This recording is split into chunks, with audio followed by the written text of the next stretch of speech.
Welcome all friend, সবাইকে আমার চ্যানেলে স্বাগত। আর আমার ভিডিওটা পুরো দেখার অনুরোধ রইল।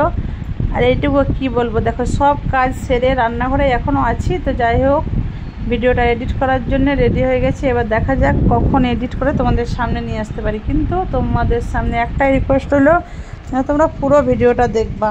আর তোমাদের ভালোবাসায় তো আমার ভিডিও নিয়ে আসার একমাত্র অনুপ্রেরণা। ওকে ভাই, দেখো সকালবেলা একটু ভিডিও শ্যুট করেছিলাম। আজকে কত সুন্দর বৃষ্টি হয়েছিল রাত্রে, আর ফুল গাছগুলো যেন একদম তরতাজা, ফুলগুলো কত সুন্দর একদম পানুচ্ছল হয়েছিল। তাই ফুল তুলতে তুলতে একটু তোমাদের সঙ্গে ভিডিও শ্যুট করে নেওয়ার। কত রকমেরই বাহারের ফুল আছে সেটা দেখো, কিছু না হলেও 12-13 রকমের ফুল আছে। টগর, বেলি, তারপর নয়নতারা, গোলাপ, কত কিছু ফুল আছে, অপরাজিতা, সব মিলে প্রচুর ফুল আছে না। তাই দেখো, আমি ছাদ বাগানে ফুল সংগ্রহ করতে করতে তোমাদের সঙ্গে একটু ভিডিও শ্যুটও করলাম আর দেখিয়ে দিলাম যে কত সুন্দর হয়েছে আজকে ছাদ বাগানটা। এরপর আমি স্নান সেরে চলে আসলাম একটু জলখাবারের ব্যবস্থা করতে, কারণ আজকে বৃহস্পতিবার। তো স্নানটা আগে করে নিয়েছি, কারণ একটু স্নান করার তাড়া ছিল আর সবাই খাবে সে তাড়াটাও আছে। তাই আগে ঠাকুরঘর যাওয়ার আগে যাতে করে জলখাবারের ব্যবস্থাটা করতে পারি, সেই জন্যে দেখো একটু আলু কেটে নিচ্ছি আলু ভাজার জন্যে। প্রথমে তো কী আছে, রান্নাঘরে যাওয়ার আগে আলুটা কেটে রেডি করে নিই, তারপর না আমি রান্নাঘরে গিয়ে জলখাবারের ব্যবস্থাটা একটু করতে হবে, তারপর ঠাকুর ঘরে যেতে পারবো। কারণ হচ্ছে গিয়ে আজকে বৃহস্পতিবার, কোনো আঁশের কোনো ব্যাপার নেই, নিরামিষ। সেই জন্যে না আগেই রান্নাঘর ঢুকে পড়লাম, নইলে অন্য দিন আগে ঠাকুরঘরটা সারি তারপর রান্নাঘর ঢোকা যায়, কারণ সব কিছুতেই তো সব কিছু করা যায় না। তাই আমি আলুগুলো কেটে নিলাম। কাটার পর দেখো রান্নাঘরে চলে আসলাম আমি আলুর থালাটা নিয়ে। আর অলরেডি আমি রান্নাঘরে আগে চলে এসেছিলাম। দেখো আমি একটু ডাল সেদ্ধ করতে দিয়ে দিয়েছি, কারণ রান্নারও একটু তাড়া আছে আর আমার খাওয়ারও তাড়া আছে, সব কিছু মিলেই। কারণ দেখতে থাকো ভিডিওটা, তাহলে বুঝতে পারবা যে কিসের জন্য আজকে আমার এতটা তাড়া আছে। আমি কড়াই বসিয়ে দিয়েছি, কড়াই তেলটা গরম হয়ে গেছে। আজকে বিশেষভাবে কিছু দিচ্ছি না, কারণ একটু সাদা জিরে আর কাঁচা লঙ্কা ফোড়ন দিয়ে আলুটা দিয়ে দিলাম। আলুটা দেওয়ার সঙ্গে সঙ্গে ঢাকা দিয়ে দিলাম। এটা হয়তো অনেকে অনেক কিছু বলতে পারো, কিন্তু দেখো ঢাকা দিলে যে তেলটা ছিটে চারিদিকে ময় হয়ে যায় সেটা হয় না। দেখো এরপর ঢাকাটা খুলে ভালোভাবে নাড়াচাড়া করে নিলাম। এবার তো নাড়তে নাড়তে আস্তে আস্তে যাই হোক, তখন লবণ হলুদ যেটা লাগবে পরিমাণ মতো সে পরিমাণ মতো সব কিছু দিয়ে এটা ভাজতে হবে। তো চলো এটা রেডি করে দিয়ে আমি ঠাকুর ঘরে চলে আসলাম। তো ঠাকুর ঘরে দেখো, ঠাকুর ঘরে এসে সব কিছু আমি মুছে নিয়েছি, কারণ আজকে বৃহস্পতিবার, তাই সব কিছু নামিয়ে পরিষ্কার করে মুছে নিয়েছি। আর আমার গোপু সোনাকে স্নান করানোর জন্য রেডি করে নিয়েছি। তো দেখো ওকে স্নান করিয়ে দেবো।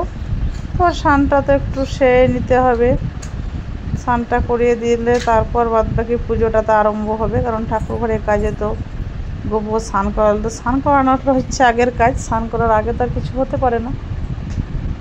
তাই স্নান করিয়ে নিলাম। আমি এভাবেই স্নান করাই, কে কেমনভাবে করাও সেটা আমি জানি না। তাই আমি এভাবে করিয়ে আমার শাড়ির আঁচল দিয়ে ওকে মুছিয়ে দিই, কারণ ওকে আমি আমার আর একটা ছেলে ভাবি। কারণ আমার তো এমনিতে হয়তো একটা ছেলে একটা মেয়ে, তার মধ্যে আমার জামাই হয়েছে, দুটো ছেলে হয়েছে, একটা মেয়ে আছে, কিন্তু এখন গোপু সোনা আমার আর একটা ছেলে। তাই দেখো ওকে স্নান করার পর একটু রেডি করে দিলাম। তো রেডি করে দিয়ে তারপর তো ওকে একটু সাজুগুজু করে দিতে হবে। আর আমার দিদিভাইটা তো আমি ভয়েস দিচ্ছি এখানে, তো আমার কাছে আছে, মাঝে মধ্যে ওর ভয়েসটা শুনতে পাবা, কারণ আমার তালে তালে ও কথা বলবে, এতই পাকা হয়েছে। ও বাবা দুষ্টু করে না সোনা। দেখো আমি গোপাল সোনাকে রেডি করে দিলাম, আর ওকে রেডি করিয়ে দিয়ে এবার আমি ওর যেটুকু সেবার জন্যে ভোগ লাগাবো সেটা তো আয়োজন করতে হবে। সেটা আয়োজন করার জন্য দেখি কি করি, কি আছে আজকে আমার ভান্ডারে। আর দেখো আমার দিদি ভাইটা কত দুষ্টু, ওকে আমার মেয়ে খাওয়াচ্ছে, তা কত জ্বালাচ্ছে, কান্না করছে। এই যে একটা গোপাল সোনাকে সামলানো আর এই বাচ্চাগুলোকে সামলানো তো আর একটা গোপাল সোনার সমান। তো চলো দেখো গোপালের সেবার জন্যে আজকে আম দিয়েছিলাম, কারণ এখন তো আমের সিজন। আমটা তো যখন সচরাচর বাড়িতে থেকে যায়, যেটা আমি খাই সেটাই ওকে দেওয়ার চেষ্টা করি। আর দিয়ে ওর সেবাটা লাগিয়ে দিয়েছি। আর বাদবাকি দেখো যতটুকু ফুল সংগ্রহ করেছিলাম সেটাও দিয়ে দিয়েছি। তো ঠাকুর ঘরে কাজ ছেড়ে এবার চলে আসলাম পুরোপুরি রান্নাঘরে। আমার রান্নাঘরে দেখো ডালটাও সেদ্ধ হয়ে গেছে, আলু ভাজাটাও রেডি হয়ে গেছে। আর এই অবধি দেখো আমি আলু পোস্ত রান্না করার জন্যে আলুগুলো কষতে দিয়েছিলাম, সে আলু কষা হয়ে গেছে। এবার পোস্তটা আমি বেটে নিয়েছি। তো বাদ বাকি চলো দেখো টিফিন তো করতে হবে, তো টিফিনে কী করা যায়, আজকে আলু ভাজা মুড়ি। তাই দেখো আলু ভাজা মুড়িটা আমি রেডি করে নিচ্ছি। কে কে ভালোবাসো এরকম আমার মতো আলু ভাজা মুড়ি? আমার তো খুব প্রিয়, আমারও ভালোবাসে আমিও, আমার ছেলে মেয়ে আমরা সবাই ভালোবাসি। তাই জন্য আজকে টিফিনে আলু ভাজা মুড়ি করে নিয়েছিলাম। আর দেখো যেটা তারার কারণ হচ্ছে, দেখো আমার ছেলে মেয়ে দুজনে দেখো ওদের খুনছুটি। তো ওরা দুজনে বেরিয়ে যাবে, ওদের একটা কাজ আছে, তাই একটু বাইরে যাচ্ছে। হ্যাঁ যাচ্ছে বলতে কি, মেয়ে তো এখনও পড়াশোনা করতে কলেজে গেল। আর সেই জন্যে যে দিদিভাই আমার কাছে আছে, এখনও রান্নাটা পুরো কমপ্লিট করতে পারিনি, তাই দিদিভাইকে নিয়ে রান্না করা সম্ভব নয়। সেই জন্যে আজকে এত তাড়াতাড়ি সব কিছু করার চেষ্টা করেছিলাম। তো যাই হোক, ওরা যাওয়ার আগে যতটুকু হয়েছে না আছে সেটুকু দিদিভাইকে নিয়ে আমি সেরে নেব কষ্ট করে। দেখো দিদিভাইকে নিয়ে করছি।